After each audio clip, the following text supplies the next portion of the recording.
राधे राधे दोस्तों, कैसे हैं आप लोग। आशा करती हूँ स्वस्थ होंगे, मस्त होंगे। तो दोस्तों, आज मैं कुछ आपसे साझा करने आई हूँ 6 दोस्तों की कहानी, 6 लड़कियों की कहानी। 6 लड़कियाँ, 12 आँखें, एक ही सपने, एक ही शहर से कोटा गई। 6 ने वहाँ एडमिशन लिया नीट की तैयारी के लिए। मात्र 2 महीना हुए तब एक लड़की ने अपने आप को उन उस 6 लड़कियों के ग्रुप से थोड़ा सा किनारा कर लिया और कोई दूसरा ग्रुप ज्वाइन कर ली, या यूँ कहे कि वो गलत लड़कियों के चुंगल में पड़ गई और पढ़ाई से खुद को दूर कर ली। बची 5 में से एक लड़की, जब एग्ज़ाम हुआ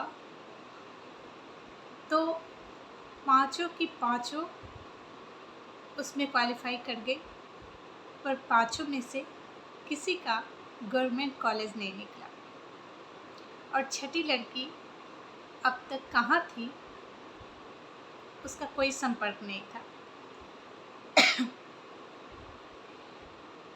5 ने फिर से हौसला किया,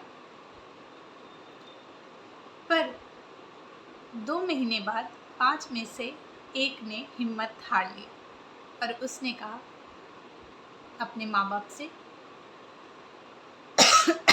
सॉरी, तबीयत ठीक नहीं है, लेकिन टॉपिक इतना ज़रूरी है कि मुझे आना पड़ा बोलने के लिए।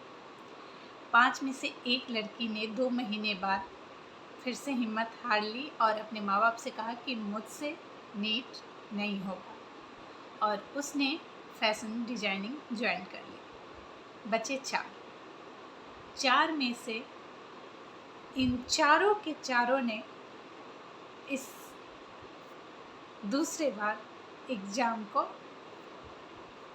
फेस किया, और इस बार भी इन लोगों ने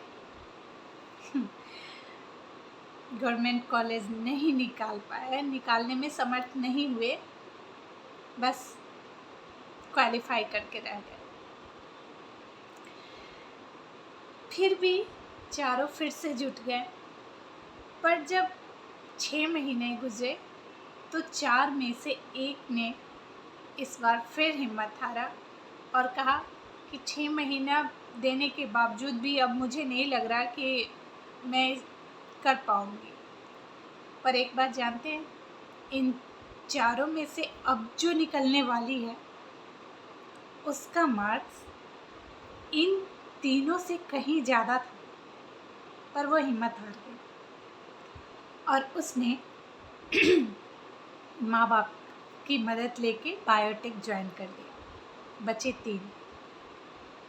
ये तीनों लगी हुई थी। इन तीनों ने घर पे रह के पढ़ाई की, कोचिंग का सहारा नहीं लिया। गई तो थी कोटा बड़े अरमान लेके, लेकिन इनकी बदनसीबी कहेंगे कि सिर्फ 6 महीने में ही 2 साल का जो कोर्स होता है ना +2 का, सिर्फ 6 महीने में ही इनको वापस आना पड़ा, क्योंकि उस साल कोरोना आ गया था। इसलिए इन्हें 2-3 अटैम्प्ट लेने पड़े, क्योंकि ये खुद से तैयारी कर रही थी इतने बड़े एग्ज़ाम का, बिना किसी लूटने वाले कोचिंग का सहारा लिए हुए। ये तीनों फिर से लग गए, और जब एग्ज़ाम आया, यानी कि इस बार चौथा एग्ज़ाम, पहला एग्ज़ाम तो जब +2 होता है उस समय ही लोग दे देते हैं ना, लेकिन फिर से तैयारी कर के ये समझिए कि उनका चौथा एग्ज़ाम इन तीनों ने एग्ज़ाम दिया। एक लड़की फिर सिर्फ क्वालिफाई करके रह गई, गवर्नमेंट नहीं निकला। अब आते हैं उन 2 लड़कियों में से उन 2 लड़कियों से मेरा सीधा सा कोई संबंध है या मैं उनकी क्या लगती हूँ ये मैं बिल्कुल नहीं बताऊँगी। मुझे क्षमा चाहिए, मैं उनको ऐसे सामने नहीं ला सकती। बस दुखी हूँ इसलिए शेयर कर रही हूँ। उन दोनों ने 614, 20 या 40, मैं क्लियर नंबर भी नहीं बताऊँगी, बस ये समझ ले कि 655 पे बिहार में कट ऑफ गया है, पर वो 655 नहीं ला पाए। और अब पहला दिन तो ये गम हुआ कि वो 655 नहीं ला पाए, उस गम को तो वो सह रही थी।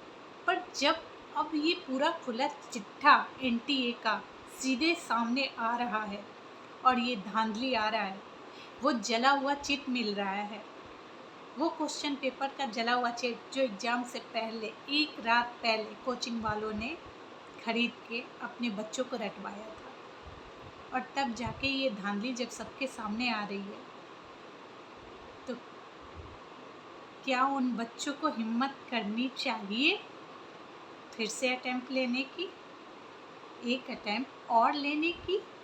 क्या फ़ायदा। इस बार 66 लोग चीटिंग से ले आए 720 में 720। अगली बार शायद जितने भरे उनसे आधा ले आए। मैं बस यही पूछना चाहती हूँ कि जो बच्चों से खिलवाड़ कर रहे हैं, उनके भविष्य से खिलवाड़ कर रहे हैं, क्या उनको सज़ा मिलेगी?